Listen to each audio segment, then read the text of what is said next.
आप सभी को नए वर्ष की हार्दिक शुभकामनाएं। मैं ईश्वर से प्रार्थना करता हूं आप लोग जहां कहीं भी होंगे सुरक्षित होंगे और अच्छे होंगे। आज की जो सच्ची घटना है, जो कि एक युवक जिसको फांसी की सज़ा सुनाई गई थी और 2 दिन बाद उसकी फांसी थी, तभी जेलर उस युवक के पास आते हैं और पूछते हैं कि तुम्हारी कोई आखिरी इच्छा है जिसको मैं पूरा कर सकूं। तभी वह युवक जेलर से कहता है कि मुझे फांसी से पहले एक रात अपनी पत्नी के साथ बिताना है। अब जेलर यह बात उसकी पत्नी तक पहुंचाते हैं और तभी तय होता है पति पत्नी का मिलना एक रात, जो कि जेल में ही। और तभी उस रात ऐसा कुछ होता है कि वह पति बेगुनाह बरी हो जाता है और उसकी फांसी रुक जाती है। आखिर ऐसा दोनों के बीच क्या हुआ जो युवक बिल्कुल निर्दोष साबित हो गया? जब आप इस घटना के बारे में जानेंगे तो आप भी हैरान हो जाएंगे। आप सभी दोस्तों को नमस्कार, मेरा नाम रवि है। अगर आप हमारे चैनल पर नए हो, सब्सक्राइब बेल आइकन जरूर दबाएं।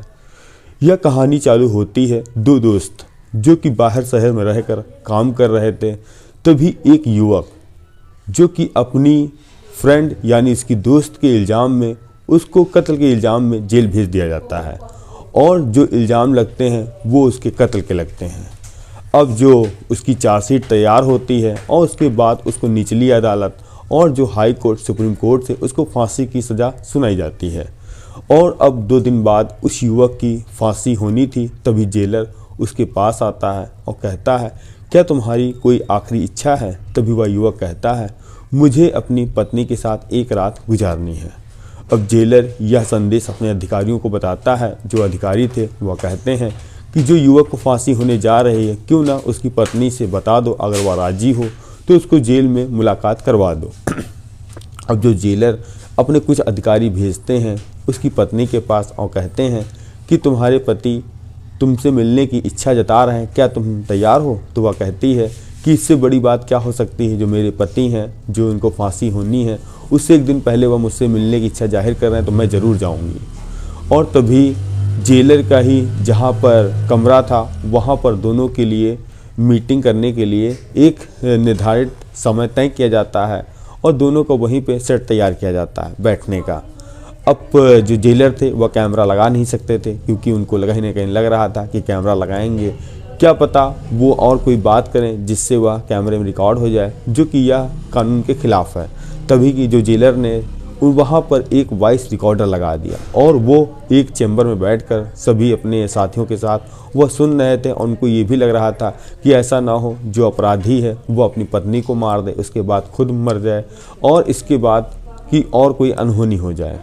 तभी पत्नी पहुंचती है निर्धारित समय पर अपने पति से मिलने के लिए जेल में। दोनों को जेलर के कमरे में ले जाया जाता है और वहाँ पर छोड़ दिया जाता है। तभी जो पत्नी थी वह कहती है कि तुम आज सच बताओ, क्या तुमने वो कत्ल किया था जिसके इल्ज़ाम में तुम बंद हो? तो ये पति कहता है कि मैंने तब भी यही बात कही थी कि मैं निर्दोष हूँ, मैं कैसे समाज को या कानून को बताऊं कि मैं बेगुनाह हूँ। तभी वो पत्नी कहती है, आखिर तुम बताओ कि यह घटना सब कैसे हुई? तो ये पति कहता है कि मेरा दोस्त, जो कि हम लोग बचपन में ही गांव में साथ में पढ़े, साथ में खेले, तभी जो शहर मेरा दोस्त पहुंचता है काम करने के लिए और उसके बाद मैं भी शहर पहुंच जाता हूं।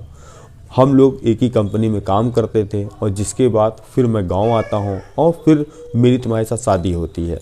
10-15 दिन होने के बाद मैं दोबारा वही सी शहर जाता हूं, अपने दोस्त के साथ रहने लगता हूं, क्योंकि एक ही कमरा था, दोनों में साथ रहते थे।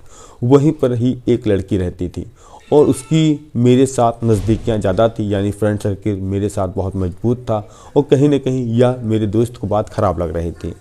और तभी होता क्या है, एक दिन रविवार का दिन होता है और जो मेरी दोस्त थी वह कहती है कि मैं तुम्हारे घर मिलने के लिए आऊँगी और तुम्हारे अच्छे पकवान बनाने के लिए बनाकर लेकर आऊँगी। अब जो उसका दोस्त था वह कहता है कि मुझे किसी काम से जाना है और वह उसकी दोस्त पहुँचती है करीब 11 बजे। और तभी वह युवक कहता है कि तुम यहीं बैठो और मैं अभी मार्केट से कुछ सामान लेकर आ रहा हूँ। और जैसे ही वह युवक मार्केट जाता है, 45 मिनट बाद आता है, देखता है उसकी गर्लफ्रेंड का किसी ने कत्ल कर दिया है। अब जैसे ही वह उसको हिलाता है, डुलाता है और तभी उसका दोस्त दोबारा से वापस आता है और वह चिल्लाने लगता है कि दोस्त तुमने यहाँ क्या कर दिया है। इसके बाद वहाँ के लोग भी इकट्ठा होते हैं और फ़ौरन वहाँ पुलिस आती है और उस लाश को पोस्टमार्टम के लिए भिजवाया जाता है और जो युवक जिसकी वह फ्रेंड थी उसको भी जेल में बंद कर दिया जाता है। और क्योंकि सारे सबूत उसी के खिलाफ थे, जो गिलास में उसके निशान थे और बॉडी पर भी उसके निशान मिले थे, जो उसका दोस्त था जो बाहर गया था उसको रात में छोड़ दिया जाता है। इसके बाद जब आगे इसकी ये कार्रवाई होती है तो पता चलता है इसी दोस्त ने इसका कत्ल किया है। और फिर पता लगता है, पत्नी कहती है कि तुम्हें क्या लगता है कि यह कत्ल किसने किया होगा। तभी वह युवक कहता अपनी पत्नी से, जिस रात मेरी दोस्त को आना था दूसरे दिन, तभी मैंने यह बात अपने दोस्त को शेयर की थी और बताया था कि यह जो मेरी दोस्त है कल आएगी। तो उसने कहा था कि बहुत अच्छा है, मेरी बात करा देना। और उसके बाद वह सुबह अचानक निकल जाता है 9:30 बजे, कहता मुझे काम से जाना है, मैं शाम को आ जाऊँगा। और वो शाम की जगह वह दोपहर में ही आ जाता है। और तभी यह सब बात जेलर सुनते हैं तो दोनों पति पत्नी, अब सुबह हो चुकी थी, गले मिलते हैं, रोने लगते हैं। और जेलर जो सुनता है कि एक जो युवक जिसको कल फांसी दी जानी है वह तो बेगुनाह है, यह तो कत्ल किसी और ने किया। तभी वह जेलर अपने अधिकारियों को यह बात बताता है कि साहब यह तो बहुत गलत होने जा रहा है, एक बेगुनाह फांसी पर चढ़ेगा और जिसने कत्ल किया वह बाहर है। अब तुरंत फ़ौरन ही इस केस की सुनवाई करने के लिए इमरजेंसी में कोर्ट खुलवाई जाती है और इस फांसी को रोका जाता है।